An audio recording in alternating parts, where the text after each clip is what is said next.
Well, describing it as a crisis issue for New Yorkers, local and state leaders recently providing insight into what kind of action they're taking to help those seeking affordable housing. Gio Battaglia joins us now in studio with more details on this story. Gio.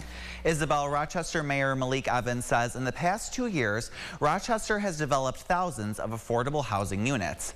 Adding continued work with the Rochester Housing Authority is going to add to those numbers.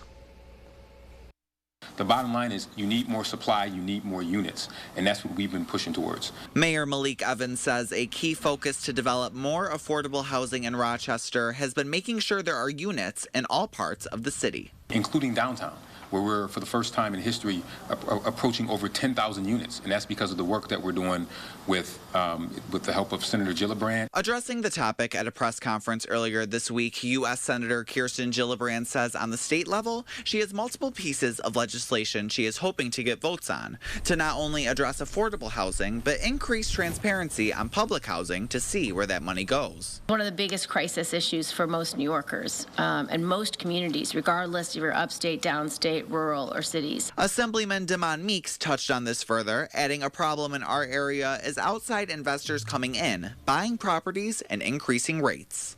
And then it becomes a trend, where you have the mom and pop say, well, if they can get that amount for a house, well, maybe I should be getting this much more. Assemblyman Meeks adding the issue of rate hikes goes hand in hand with the issue of poverty, where you have individuals who are paying 50% of their monthly income for housing, and that's just unacceptable.